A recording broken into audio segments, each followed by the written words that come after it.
warahmatullahi wabarakatuh. Perkenalkan, nama saya Hijrawati R, jurusan Administrasi Publik. Adapun materi pembahasan hari ini tentang pengawasan pembangunan daerah. Pada slide pertama, adapun pengertian dari pengawasan. Pengawasan pelaksanaan pembangunan pada dasarnya merupakan rangkaian kegiatan untuk mengikuti perkembangan pelaksanaan pembangunan dan menindaklanjuti agar kegiatan pembangunan senantiasa sesuai dengan rencana yang ditetapkan. Pada slide kedua, yaitu tujuan pengawasan pembangunan. Yang pertama, menjamin ketetapan pelaksanaan tugas sesuai dengan rencana tersebut, kebijakan dan perintah. Yang kedua, pelaksanaan koordinasi kegiatan. Yang ketiga, mencegah pemborosan dan penyelewengan. Yang keempat, menjamin terwujudnya kepuasan masyarakat atas barang dan jasa yang dihasilkan. Dan yang kelima, membina kepercayaan masyarakat terhadap kepemimpinan organisasi atau pemerintah. Pada slide ketiga, jenis-jenis pengawasan. Yang pertama, pengawasan inter dan ekstern. Pengawasan inter adalah pengawasan yang dilakukan oleh orang atau badan yang ada di dalam lingkungan unit organisasi yang bersangkutan. Pengawasan preventif represif.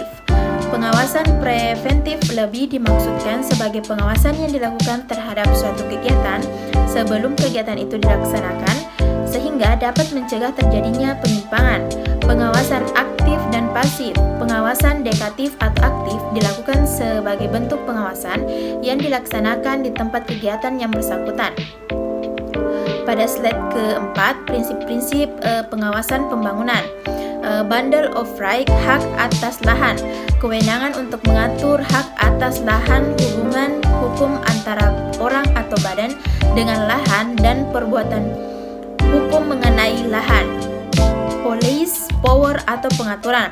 Kewenangan menerapkan peraturan hukum atau peraturan pengawasan dan pengendalian pembangunan di atas lahan maupun kegiatan manusia yang menghuninya untuk menjamin kesehatan umum, keselamatan moral dan kesejahteraan. Pada slide kelima, yaitu eminent dominant atau pencabut hak atas lahan, yaitu kewenangan di atas mengambil alih atau mencabut hak atas lahan di dalam batas kewenangannya dengan kompensasi seperlunya dengan alasan untuk kepentingan umum. Taxation, yaitu kewenangan mengenai beban atau pemungutan yang dilandasi kewajiban hukum terhadap perorangan atau kelompok. Spending power atau government expenditure. Pada slide ke-6, yaitu hambatan-hambatan pengawasan.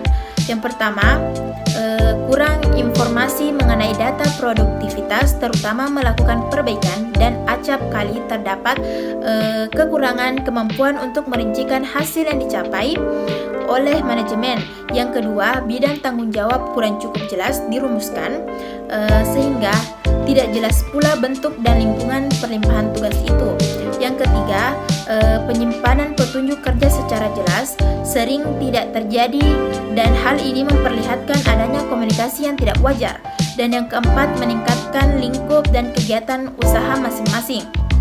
Pada slide ke-7 lanjutannya, yang kelima, jabatan-jabatan dalam manajemen makin memperluas spesialisasi dan tentunya memerlukan koordinasi. Dan yang keenam, perkembangan manajemen partisipatif sehingga menghendaki adanya tukar-menukar informasi antara pimpinan dan unsur-unsur manajemen formal dan informal untuk dapat memelihara industrial pace dan antara perusahaan. Yang ketujuh, pertumbuhan jaminan komunikasi memerlukan koordinasi secara inter dan antar perusahaan. Pada slide ke-8, langkah-langkah dalam melakukan pengawasan. Yang pertama, menetapkan standar. Yang kedua, mengukur kegiatan. Yang ketiga, membandingkan kegiatan dengan standar. Dan yang keempat, melakukan tindakan koreksi. Yang ke-9, manfaat pengawasan. Yang pertama, menentukan tujuan dan cara mencapai atau planning. Yang ketiga, struktur organisasi dan aktivitas atau organizing. Dan yang keempat, motivasi atau mengarahkan anggota atau actuating. Dan pada slide ke-10, syarat pengawasan. Pengawasan harus melaporkan setiap penyimpangan yang terjadi dengan segera. Pengawasan harus mempunyai pandangan ke depan. Pengawasan harus objektif.